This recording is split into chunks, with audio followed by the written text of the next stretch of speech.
मैं इस वक्त धनवार में हूं और झारखंड का धनवार विधानसभा काफ़ी हॉट सीट बना हुआ है, क्योंकि यहां पर झारखंड के प्रथम मुख्यमंत्री श्री बाबूलाल मरांडी साहब हैं। मैं उन्हीं से बात करता हूं, उनसे कुछ चर्चा करता हूं। धन्यवाद सर। यहाँ चूंकि झारखंड का जो राज धनवार सीट है, काफ़ी हॉट सीट आ रहा है, इसको सर किस नज़रिए से देखें और आगे आपकी क्या प्रतिक्रिया रहेगी? क्योंकि जो घुसपैठ का मुद्दा है, कल सीता सोरेन जी का मुद्दा आ रहा है, इसको आप किस नज़रिए से देखेंगे? देखिए, नज़रिया नहीं, हम लोगों ने पहले कहा कि झारखंड में डेमोग्राफी पूरी तरह से बदल चुकी है। संपूर्ण झारखंड में अगर 1951 की जो आज़ाद भारत में पहला सेंसस हुआ, उस समय जो आबादी थी, और इसके बाद 21 में तो नहीं हुआ, 2011 में जो सेंसस हुआ, उसको अगर हम देखते हैं तो देखते हैं कि सबसे अधिक जो आबादी आदिवासियों की कम हुई है, उसके बाद सनातनी हिंदुओं के भी कम हुआ है। अगर हम नहीं, आदिवासियों की आबादी जहां 36% थे, आज मात्र 26% बच गया। यानी आज़ाद भारत में 2011 तक आते आते उनकी आबादी में 10% की गिरावट आई है। संथाल परगना को अगर एक प्लॉट में हम देखते हैं तो 1951 में जहाँ पर 44% से कुछ अधिक आबादी थी, आज वहाँ मात्र 28% है, यानी 16% की गिरावट हुई है। सनातनियों की भी आबादी है, मात्र 3% की बढ़ोतरी हुई है। तो ये हम सब लोगों के लिए चिंता का विषय है कि इतनी बड़ी आबादी में कमी कैसे आई। तो उसका जो मोटा मोटी जो निष्कर्ष आता है, जो बांग्लादेश से जो रोहिंग्या मुसलमान जो घुसपैठ किया है और झारखंड में जमीन का जगह जगह बंदोबस्त किया, वोटर लिस्ट में नाम दर्ज किया, तो उसी को हम सब लोग कहते हैं ये जो डेमोग्राफी बदली है। पहला तो प्रभावित हो रहा है कि आदिवासी, क्योंकि उनको आबादी के अनुपात लोकसभा विधानसभा में सीट है, सरकारी सेवाओं में रिजर्वेशन है, तो उसमें कमी आएगी। जब भी 2021 में सेंसस होगा तो और कमी हो जाएगी। तो इसलिए हम लोग कहते हैं कि भाई आप टास्क फोर्स गठित करके और इसकी जांच होनी चाहिए कि भाई किन की आबादी क्यों बढ़ी, कैसे बढ़ी। अगर कोई इलीगल तरीके से बाहर से लोग आकर के यहाँ बसे हैं और वो विदेशी नागरिक है, तो फिर हमें उनको मैंने क्या कहते हैं चुन चुन करके फिर डिपोर्ट करना चाहिए उस देश को। इसमें क्या दिक्कत है? यही बातें आज नहीं, काफी दिनों से हम सब लोग मांग कर रहे हैं। एक सवाल और था सर, जैसे सीता सोरेन जी के मीडिया में बयानबाजी तो चल रहा है, इसको सर किस नजरिए से? देखिए, मैं ये कह सकता हूँ कि ये तो बिल्कुल स्पष्ट है, सीता सोरेन तो शिबू सोरेन की बहू है। झारखंड आंदोलन के जो एक सिपाही रहे दुर्गा सोरेन, उनकी पत्नी है, और वर्तमान राज्य के मुख्यमंत्री उनकी भाभी है। ठीक है, पॉलिटिकल पार्टी अलग जगह पर है, फिर महिला भी है।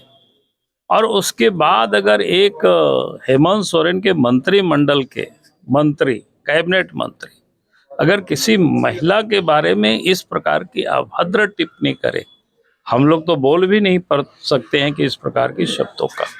अगर हेमंत सोरेन में थोड़ी से भी नैतिकता या थोड़ी से भी जमीर जिसको बोलते हैं हो, तो फिर इरफान अंसारी को तो मंत्रिमंडल से हटा देते। लेकिन आश्चर्य होता है कि हेमंत सोरेन ने उस पर कुछ भी बोला नहीं, एकदम बिल्कुल चुप लगाए हुए। ये समझ में आता है कि वोट के खातिर किस हद तक हेमंत सोरेन गिर सकते हैं।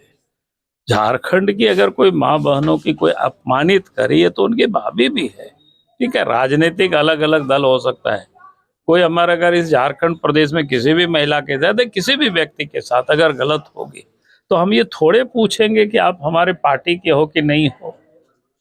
हम तो उस व्यक्ति के लिए हम खड़े होंगे जो कि उनके साथ गलत हो रहा है, उस गलत का विरोध करने के लिए उनके साथ खड़े होंगे। लेकिन हेमंत सोरेन तो चुप लगा दिए।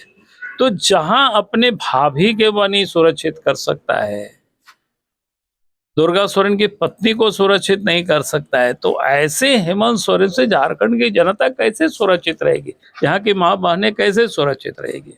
एक लास्ट सवाल था सर, चूंकि यहाँ से आप उम्मीदवार हैं राजधनवार विधान से, तो यहाँ के जो आपके मतदातागण हैं उनके लिए आपका क्या संदेश रहेगा? बस सबको कहेंगे कि भाई आप सोच समझ करके वोट करना और कमल निशान पर दबाना वोट।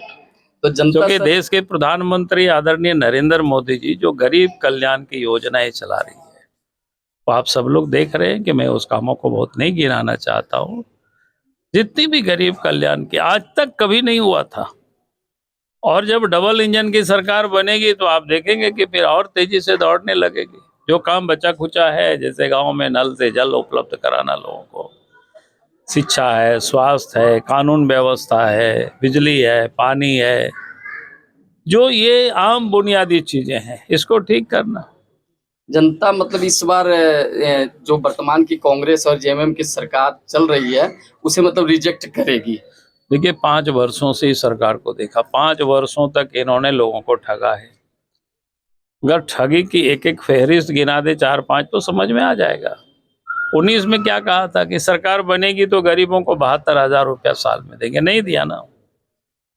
उन्होंने माँ बहनों को कहा था कि 2,000 रुपया चूल्हा खर्च देंगे, 5 साल हो गया, नहीं दिया।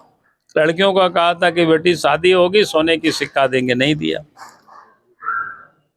जो बुजुर्ग है, विधवा है, दिव्यांग है, उनको कहा था 2,500 रुपया पेंशन देंगे, वो भी नहीं दिया। और उन्होंने क्या कहा था, नौजवानों से तो कहा था, शिबू सोरेन का कसम खाया था अपने बाबूजी का, जब शिबू सोरेन के बेटा है 5 लाख लोगों को नौकरी नहीं देंगे तो राजनीति से संन्यास ले लेंगे। नौकरी दिया नहीं, बल्कि इन 5 वर्षों में नौजवानों की हालत क्या हुई, जितनी भी परीक्षा हुई प्रतियोगिता की, जीपीएससी हो, जेसीसी हो, सब में पेपर लीक हुआ। लड़के विरोध करते रहे, सड़क पर डंडा चला, हाई कोर्ट सुप्रीम कोर्ट तक बच्चे दौड़ रहे हैं, लगा रहे हैं, अभी भी बच्चे लड़ रहे हैं। विधानसभा में हद कर दिया। विधानसभा में तो कहा था बीए पास एमए पास को हम 7,000 रुपया रोजगार नहीं देंगे तो 5,000 7,000 भत्ता देंगे, नहीं दिया। और ठगा भी और लूटा भी, बालू को लूटा, पत्थर को लूटा, कोयला को लूटा, जमीन को लूटा, कौन नहीं जानता है। लगता है पूरे झारखंड ही दलाल और बिचौलियों को सपुर्द कर दिया इन्होंने। जहां तक कि सरकारी जो दफ्तर है, चाहे अंचल हो, चाहे ब्लॉक हो या थाना हो, वहां इन लोगों को वसूली में बैठा दिया। चले जाइए थाना, कोई भी काम न करने को तैयार नहीं है। ब्लॉक चले जाइए, अंचल चले जाइए, कोई सुनने वाला नहीं है। अंचल में आप एक मोटेशन का भी कागज करना पड़ता है तो नहीं देता है, नहीं बनाता है, पैसा दीजिए नहीं तो रिजेक्ट कर देता है, नहीं तो लटका करके रखे हुए।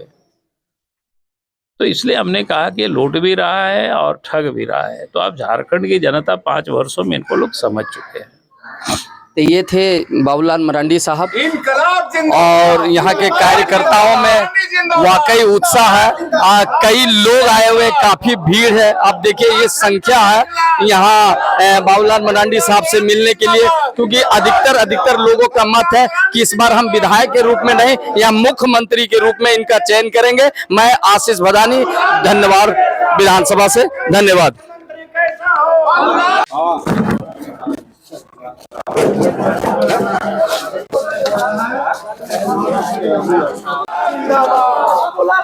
जिंदाबाद।